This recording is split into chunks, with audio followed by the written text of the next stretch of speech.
Chérie, tu ne veux pas goûter le café que j'ai préparé spécialement pour toi. Mon mari James m'a demandé cela avec un sourire étrange qui n'atteignait pas tout à fait ses yeux. J'étais assise à la table élégante de ma belle-sœur Nina, où nous nous réunissions pour notre brunch mensuel. La tasse de café devant moi avait une odeur étrange, presque métallique, qui me retournait l'estomac. Je m'appelle Christina, j'ai 29 ans, et je n'aurais jamais imaginé que je me demanderais si mon propre mari essayait de m'empoisonner. Mais après 3 ans de mariage et d'innombrables incidents d'intoxication alimentaire accidentelle, j'avais appris à être prudente, surtout autour de Nina. C'est très attentionné de ta part, ai-je répondu forçant un sourire. L'arôme qui émanait de la tasse ne ressemblait à aucun café que j'avais senti auparavant.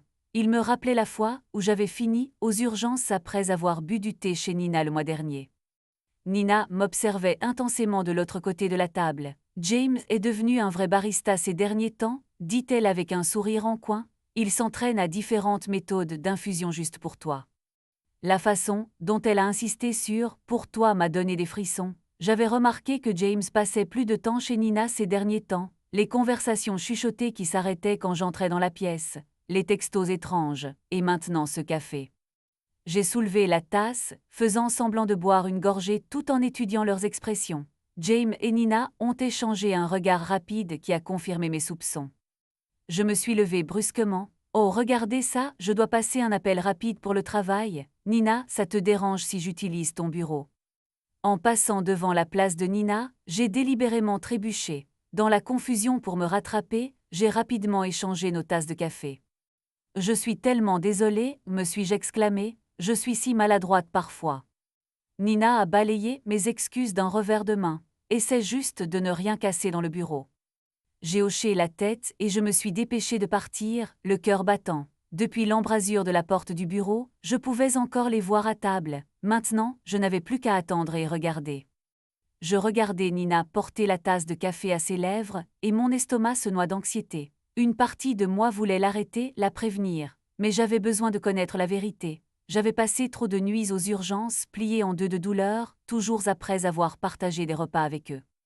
Mais avant de vous raconter comment ce simple échange de tasses a révélé leur complot meurtrier, je suis heureuse de vous voir ici. Si vous aimez les histoires où les coupables tombent dans leur propre piège, abonnez-vous à Drame Privé et dites-moi dans les commentaires si vous auriez eu le courage de faire ce que j'ai fait. Ce n'était pas toujours comme ça. Quand j'ai rencontré James il y a 3 ans, il était charmant. Nina semblait accueillante aussi, mais avec le recul, j'aurais dû remarquer les drapeaux rouges.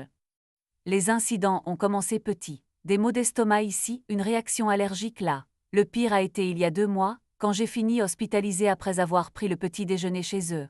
Les médecins ont trouvé des traces de quelque chose dans mon système qu'ils n'ont pas pu identifier, mais James a convaincu tout le monde que j'avais dû prendre des médicaments périmés. Je tenais le cadre de la porte, regardant Nina prendre une autre gorgée du café. James tapait sur son téléphone, apparemment indifférent. Ma propre tasse, intacte, reposait froide sur la table là où je l'avais laissée. Soudain, un léger tremblement dans la main de Nina a attiré mon attention. Elle a posé la tasse, son visage devenant soudainement pâle.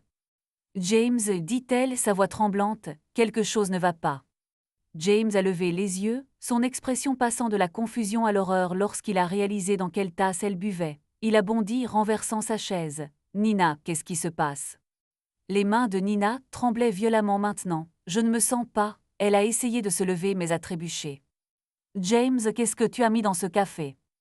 Je suis sortie du bureau, mon téléphone en train d'enregistrer. James était à côté de Nina maintenant, le visage cendré. « Ce n'était pas censé être ta tasse, chuchota-t-il, mais dans le silence de la salle à manger, ces mots portèrent clairement. Les yeux de Nina s'écarquillèrent de réalisation et de peur. « Appelle une ambulance » râleta-t-elle en glissant au sol. « Je ne peux pas. » J'ai composé le 911 immédiatement. « Service d'urgence, oui, nous avons besoin d'une ambulance. » Ma belle-sœur semble avoir une réaction grave à quelque chose dans son café. Pendant que je parlais au répartiteur, les yeux de Nina se sont verrouillés sur les miens. Le calcul froid habituel dans son regard avait été remplacé par une peur brute. « Christina, halta-t-elle, tu as échangé, tu savais. » James devenait de plus en plus frénétique. « Nina, ce n'était pas censé, je veux dire ce n'était pas pour. »« Tais-toi, James, claqua Nina à travers ses dents serrées. C'est de ta faute, Tu as dit que ça la rendrait juste assez malade pour manquer la réunion du conseil la semaine prochaine, tu as promis que ce ne serait pas traçable. Mon sang s'est glacé, la réunion du conseil où je devais présenter ma proposition pour un client majeur, le même client que Nina essayait de décrocher pour sa propre entreprise concurrente, tout se mettait en place.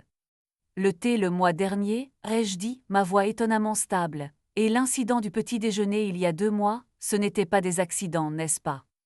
Le visage de Nina se tordit de douleur. Le thé était censé te garder à la maison pendant la présentation Johnson, mais tu y es allé quand même, James a dit. Il a dit que nous devions juste te discréditer, faire croire aux clients que tu étais instable. Le son des sirènes a rempli l'air à l'extérieur. Nous planifions ça depuis des mois, cracha Nina. Depuis que tu as commencé à me surpasser à chaque réunion client, tu étais censé le boire aujourd'hui. Les ambulanciers ont fait irruption et ont chargé Nina sur une civière. J'ai arrêté l'enregistrement et envoyé la vidéo à mon avocat. Je vais l'accompagner à l'hôpital, ai-je dit aux ambulanciers. Je suis sûre que les médecins seront très intéressés de savoir exactement ce qu'il y avait dans ce café. À l'hôpital, le docteur Phillips est venu me voir. C'est très sérieux. La substance que nous avons trouvée n'est pas quelque chose qui finit accidentellement dans le café. Nous envisageons une contamination délibérée. Juste à ce moment-là, James est apparu pâle et en sueur. Christina, laisse-moi expliquer, c'est un malentendu. Vraiment, j'ai sorti mon téléphone. Alors ces messages entre toi et Nina sur le fait de s'assurer qu'elle soit hors service avant la présentation Henderson, c'était juste une conversation amicale. Son visage se vida de toutes couleurs, tu as fouillé dans mon téléphone. Après avoir trouvé les flacons étranges dans ton tiroir de bureau, oui, je l'ai fait. Je me suis tournée vers le médecin. Docteur, j'ai été hospitalisée 3 fois au cours des 6 derniers mois. J'aimerais savoir si mes symptômes correspondent à ce que vous avez trouvé dans le système de Nina aujourd'hui. 2 agents de sécurité sont apparus, encadrant James. La détective Mendoza est arrivée peu après. Elle était une enquêtrice chevronnée. Je lui ai montré mon journal détaillé des symptômes, les enregistrements et les textos. Vous documentiez, tout comme une sorte d'expérience, a déclaré la détective en examinant les preuves trouvées dans le bureau de James. Ce n'était pas comme ça, protesta Nina depuis son lit d'hôpital. Nous avions juste besoin de suivre ce qui fonctionnait, les premières tentatives n'étaient pas assez efficaces, tu continuais à te présenter aux réunions. Alors vous avez augmenté les doses, a conclu la détective. Saviez-vous que ces substances pouvaient être mortelles à des concentrations plus élevées? La pièce devint silencieuse. Le comte Henderson, ai-je dit lentement. Vous aviez besoin que je sois hors jeu de façon permanente parce que le client m'avait spécifiquement demandé. Le visage de Nina se tordit de colère. Tu ruinais tout, j'ai construit ce portefeuille de clients pendant des années, et puis tu arrives et soudain tout le monde veut travailler avec toi, James a dit qu'il pouvait arranger ça. En me tuant. La concentration dans le café que vous avez bu aujourd'hui, déclara le docteur Phillips en regardant Nina, était significativement plus élevée que les échantillons précédents. Si Christina l'avait consommé, l'issue aurait été fatale. Nina s'effondra contre ses oreillers, ce n'était pas censé aller aussi loin. Je me suis approchée de son lit. Chaque fois que je tombais malade, chaque réunion que je manquais, vous étiez là tous les deux, à regarder, à prendre des notes. Quel genre de personne cela fait-il de vous? Le procès a duré 3 semaines, les preuves étaient accablantes, les flacons volés par James, leurs notes détaillées, l'enregistrement de l'aveu de Nina. James et Nina ont été reconnus coupables de tentative de meurtre et de complot. 1 an après le procès, je me tenais sur le podium de la conférence des chefs d'entreprise de Nashville pour prononcer le discours d'ouverture. L'ironie ne m'a pas échappé. C'était exactement le genre d'opportunité que Nina avait essayé de m'empêcher d'obtenir. Le succès n'est pas seulement une question de talent, ai-je commencé, c'est une question d'intégrité. Parfois, les plus grandes menaces pour notre succès viennent de nos proches, mais survivre à ces défis nous rend plus forts. Ce soir-là, j'ai reçu un email du client Henderson confirmant le renouvellement de leur contrat pour 3 ans.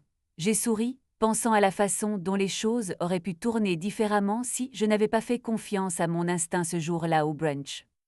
Le journal local avait publié un petit article ce matin-là sur James et Nina commençant leur peine de prison. Je ne l'ai pas lu. À la place, je me suis concentrée sur la proposition pour mon nouveau projet, sachant que la meilleure vengeance n'est pas de rendre la pareille, mais d'avancer et de réussir, malgré ceux qui ont essayé de vous retenir.